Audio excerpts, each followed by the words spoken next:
Welcome to 13 of the most painful smartphone fails ever, starting off pretty bad, but ending up in some absolute nightmares. Number 13 is the new Motorola Razr, a phone that everyone wanted to love. I give it 9 out of 10 for the idea, a phone that manages to be both a throwback and a glimpse of the future at the same time. It's just that it's been delivered with 4 out of 10 execution. There is an initial high when you flip open this folding screen for the first time. It's beautiful, it's enough to make a grown man cry, but that's about where the fun ends. Because to achieve this, almost every single feature that actually has a use is compromised. The battery sucks, the camera sucks, and even the display has had an alarming amount of reported issues. That said, I don't think it's completely fair to bash new ideas just because the implementation isn't great, and that's the reason the reason the phone is not further down on the list. It's the fact that it kind of succeeded in its intention of just being cool. And once again, people are paying attention to Motorola. So overall, I'm only giving this a 2 out of 10 fail rating. Number 12 is on the subject of foldable phones, the very first one. You might have heard of a company called Royole. They were founded with the sole purpose of creating flexible displays. It became very clear though that displays is probably what they should stick to. See, when they were founded in 2012, no other company was even close to building a foldable smartphone of their own. So Royole probably thought, easy, we got this. If we can be the first company to build a foldable smartphone, well. But what I think happened is they became complacent. Before we knew what was happening, it was 2019, and Samsung was about to launch an actually good foldable phone, at which point it looks like Royole panicked and just released whatever their latest prototype was, as the Royole FlexPi. They knew that if they weren't first, then they really didn't have anything. It's a similar form factor to the Huawei Mate XS I took a look at a few weeks ago, except it's the thickness of a book when folded up, and the software is so bug-ridden, it was bringing up visions of times that I thought we'd move past.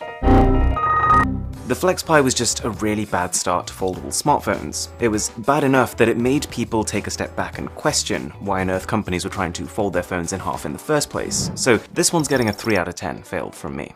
Also, a shout out to Surfshark VPN for being the sponsor of this video. Number 11 is AirPower. Not a smartphone, but a smartphone related bit of tech. Well, it ended up being a bit of a no-show. Back in 2017, alongside the iPhone X, Apple showed the world wireless charging done right. A pad that you can place your devices anywhere on and they'll just start charging. And this was massive because whilst Apple is never really the first to enter new product categories, generally when they do, they tend to set a new industry standard. Not this time. The next 2 years were a constant swirl of rumors and teasers. AirPower was mentioned explicitly in iOS updates as a supported feature, and quite literally on the physical packaging of the second generation AirPods. But come 2019, Apple cancelled it. RIP AirPower. See, with normal wireless charging, the back of your phone has one coil and the charger has another coil, and placing these two coils together creates an electromagnetic field that delivers power to your phone. But the only way that Apple's idea was possible, the idea of having an entire pad that could deliver charge, not just one specific spot on it that you had to line your phone up with, is by packing many wireless charging coils into a tight space. And in the end, the company couldn't find a way of doing this without either the electromagnetic fields interfering with each other or it just generating too much heat. So, not the kind of fail that's gonna cripple a company like Apple, but at the same time it will mean that future announcements are just treated with a little bit of extra doubt. 3 out of 10 for this one.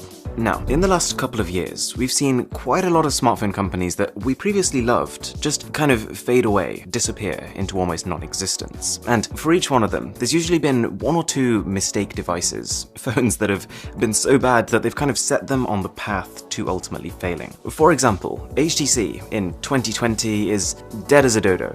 They've fallen from an 11% market share in 2011 to less than 0.1% now. And there are a whole number of factors, but one phone that really sealed their fate was the HTC U Ultra. See, there was a time when I was actually excited about HTC phones. You might remember the HTC One. It had a beautiful metal unibody with a gorgeous display, and the company collabed with Beats to make its boom sound speakers. It even had a software skin that people didn't hate, which was more than you could say for a lot of phones at the time. This phone could have been a turning point for the company had they continued the innovation, but they followed up with a couple of mediocre phones and then one just bad one. And with the insane pace of the smartphone market, you just can't afford to do this. The big selling point of the U Ultra was a secondary ticker display that nobody asked for. The battery sucked, and instead of building on their great Beats audio technology, they removed it alongside the headphone jack, which at this time was still a pretty sensitive topic. So, considering where HTC once was and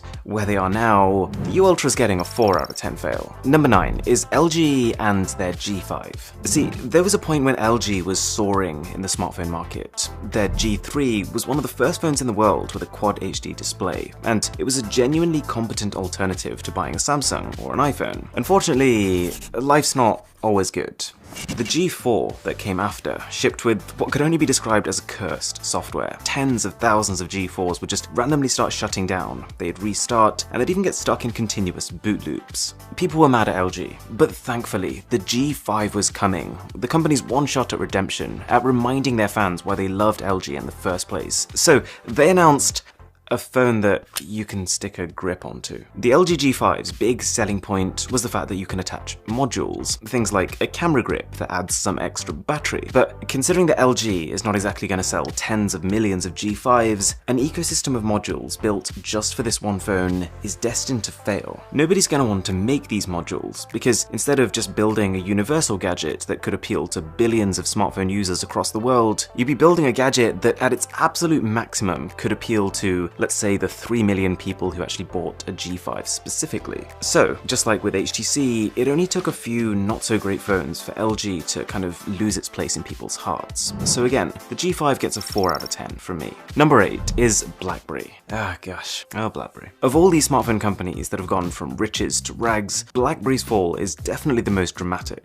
It's hard to believe, but we're talking a company that used to have a 50% market share in the US. 50%! And they've gone from that to a quite literal 0. BlackBerry is gone, and their Z10 smartphone pretty much embodies the entire reason they failed. BlackBerry never understood why people wanted a smartphone. To be clear, they were insanely successful before the smartphone era, and it feels like this made them complacent. When people got their first taste of iOS and Android, and they started wanting a proper app ecosystem, BlackBerry completely misjudged it. They thought, oh, maybe it's touchscreens that people want. So they made a touchscreen version of their existing phone, which, by the way, was one of the worst smartphones in existence. When this didn't work, BlackBerry could have, and probably should have, just dropped everything and tried to build the best possible Android phone. But they missed the mark again. They thought, we know what it is. What people really want is a proper smartphone operating system. We'll get them this time. So they built the BlackBerry Z10 running on their new in-house BlackBerry 10 OS. And to its credit, it finally felt like a smartphone. But again, they failed to realize the importance of apps. BlackBerry thought that because security used to be one of their big selling points, they should focus on that again, which meant that they couldn't make this OS as open source and as developer-friendly as they needed to. Again, a fatal mistake. So, to reiterate, I don't think the Z10 is the worst phone BlackBerry has ever made. They've had some real shockers in their time. But just like with HTC and LG, the bigger failings are often not the one-off mistakes you make. It's quite easy to recover from a mistake. The real problems come when you start heading down the entirely wrong path, and the Z10 was exactly that for BlackBerry. 5 out of 10. This was messy. Number 7 is Samsung's Bixby virtual assistant. It's become a bit of a joke in the tech community. See, the thing is, for most Android users who wanted a virtual assistant, Google Assistant did pretty much everything they needed to anyway. And so when Samsung launched Bixby, because it didn't really have one killer feature that was instantly going to make people jump over en masse, their only option was to force people to use it. Samsung's phones would start coming preloaded with Bixby as their default virtual assistant, and they had a dedicated button to summon it, like some sort of genie that could just about tell the weather. It didn't help that Bixby at launch was both slower than Google Assistant, and it struggled massively with accents. It's almost a shame, because Bixby's gotten loads better since launch. We're at a stage where there's two camps of people, those that have never heard of Bixby, and so don't really care, and those who know all about it, but having seen it through its rocky start, basically think it's a meme at this point. Knowing Samsung though, they won't stop pushing Bixby, as much as I want them to. So I'm giving this one a 5 out of 10. Number 6 is the Amazon Fire Phone, and it was a monumental miscalculation. See, the way Amazon's business model works is they sell ultra cheap hardware, like the Kindle, like the Echo, but the reason they still make money from them is because these devices become a portal for people to then buy other stuff from Amazon. For example, by getting a Kindle into as many people's hands as possible, Amazon can sell more ebooks from their the Amazon bookstore. Anyways, the Fire Phone operated with a similar concept, but it was so much worse. For starters, it was little more than a glorified portal to the Amazon App Store, but the company also tried to push a feature called Firefly, which allowed you to take photos of things in the real world, and oh so generously gave you a link to buy them from, you guessed it, Amazon.com. They even had the audacity to remove the Google Play Store, all but ensuring that every digital purchase made on this phone goes directly to Amazon. And the icing on this cake was that, unlike their other hardware products, which somewhat make up for this by being cheap, the Fire Phone wasn't, priced right alongside Apple's iPhone. It didn't help that the Fire Phone's coolest trick was a set of 4 cameras that enabled something called dynamic perspective, which was a bit pointless at the best of times and vomit-inducing at the worst. So the Fire Phone was comically bad. It was both the beginning and the end of the company's mobile efforts, and Amazon took a $170 million L just trying to make it. The only reason it isn't further down on the list is because Amazon as a company had enough going for them in other areas that they could just sort of pretend this didn't happen. Still though, they're quite deserving of a prestigious 6 out of 10 fail. Number 5 is Essential, a company that hit the ground flying in the smartphone market. But in 4 short years, they went from crushing it to crashing in it. See, Essential was started by Andy Rubin, referred to as the founder of Android, and he made a whole load of claims about what Essential was going to do. It worked. Before even making a single product, Essential had hundreds of millions of dollars in investment, and the company was valued at over $1 billion. Again, without making a single product. With that in mind then, you probably saw where this was going. Yeah, they screwed it up. But not just once. First up was a smartphone, and it wasn't terrible. Visually, I'd say it was one of the most futuristic phones on the market. It's just that there was a huge gap between the kinds of claims that were made and what the phone actually delivered. After that didn't work out, Essential did a weird one. They bought the company behind a dead email client. There were rumors that the company was working on an AI-powered smartphone, so they were going to use the technology from this email client to give the phone the ability to auto-reply to emails. And that all adds up, we just never actually saw this phone. Anyways, at this stage, Andy Rubin was then exposed for being involved in a scandal, which I won't go into in this video. But in what seemed like a bit of a last-ditch attempt to get people back on his side, he released images of Project Gem, a completely new kind of smartphone that I'll admit looks fascinating. However, it looked like Rubin's reputation was beyond repair at this point. So a couple of months later, Essential announced they were shutting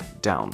Essential essentially failed. Sorry, I've been waiting all video to say that one. But yeah, I'm giving this a 7 out of 10 fail. Now, you might have seen something recently about Apple slowing down older iPhones. This is bad, but at the same time, there are 2 sides to this coin. On one hand, you can see why they might have done it. The amount of charge that a battery can hold, it naturally falls over time. So Apple's reasoning was, if we slow down older iPhones, then we can help people's battery to still last a full day. On top of that, some older iPhones were shutting down unexpectedly because of excess strain on the batteries. So throttling the performance actually fixed this issue. And to be honest, I can believe their reasoning. This is the kind of thing that Apple would do. This is a company that is famous for doing everything they can to make the user experience simple. They're the kind of company that will take options away, that will themselves decide what is best for their users, as opposed to letting them decide for themselves. And this is an example of that. On the other hand, regardless of whether the intention was innocent or not, Apple should have just been more open about it. By hiding what they were doing,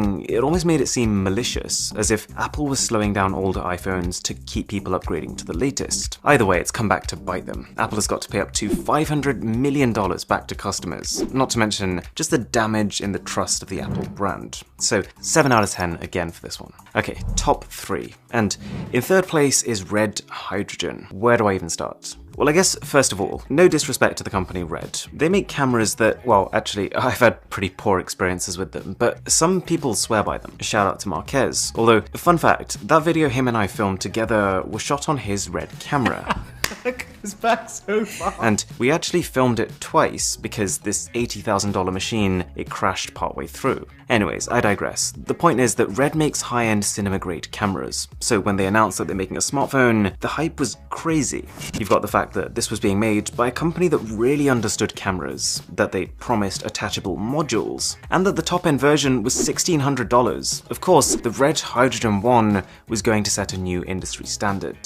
Except it sucked. Apart from being delayed not once but twice, the cameras that the phone eventually shipped with had literally nothing in common with what Red was actually famous for making. It's not just that they weren't better than the cameras on other top-end flagships, it's that they were actually very much worse. And the modules we were promised, well, they just never arrived. And so, after failing so incredibly hard on the first Red Hydrogen, the company decided that second time is the charm, and I'll spare you the details, but it wasn't. 7 out of 10 for the Red Hydrogen series of phones, or lack of. Right, now number 2 is a little bit controversial, but I think it's justified. Google Pixel 4. Google. Not Red, not Essential, Google. And so when a company of this scale makes moves, there's a bigger expectation, and just more to lose if things go wrong. And wrong things did go. The Pixel 4 was not just a fail, it was 3 fails rolled into one. First of all, the leaks. The Pixel 4 was leaked so dramatically, so far ahead of its launch, that Google decided to just sort of go with it and confirm the leaks.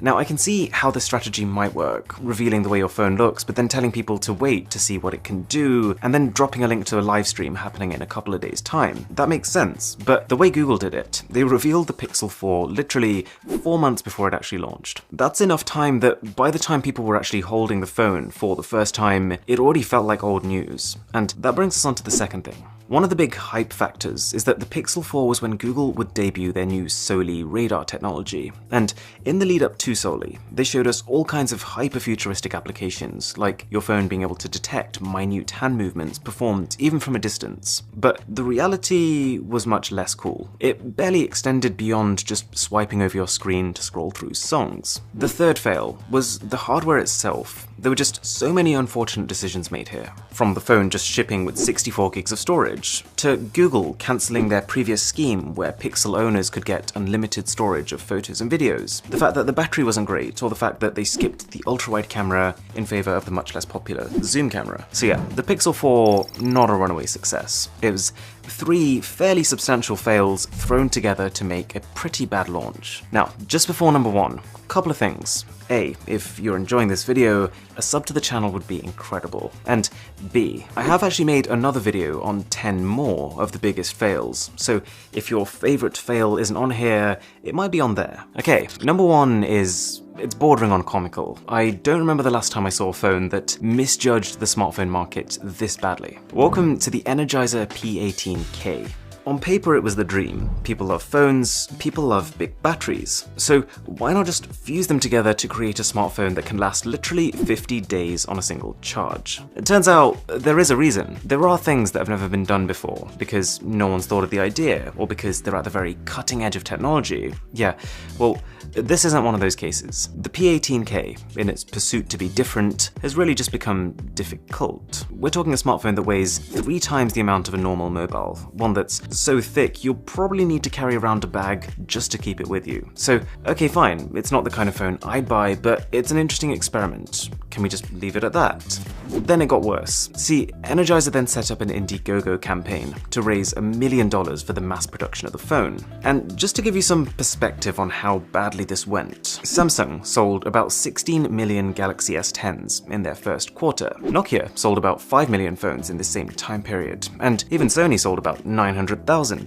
Energizer sold 16. So yeah, I'm gonna give this one an 8 out of 10 fail rating. But something that isn't a fail is Surfshark VPN. It is literally the most affordable VPN service out there. You pay $1.99 a month, and that gives you unlimited simultaneous connections. You probably already know that VPNs can keep your browsing secure, especially on public connections, and they also help you to get around internet censorship in certain regions. But Surfshark does a lot more than that. As well as being able to connect to single locations, it allows you to multi-hop, or encrypt your data through 2 different servers at the same time. Surfshark also monitors your email account for suspicious activity, it checks your passwords, and it even lets you use something called Blind Search, which is an internet search tool with no logs, no tracking, and no ads. 2 of the coolest features here are a built-in ad blocker, which saves mobile data and helps you load pages faster, and the ability to access 15 different Netflix libraries from around the world. So check the link in the description and use code BOSS to get an 83% discount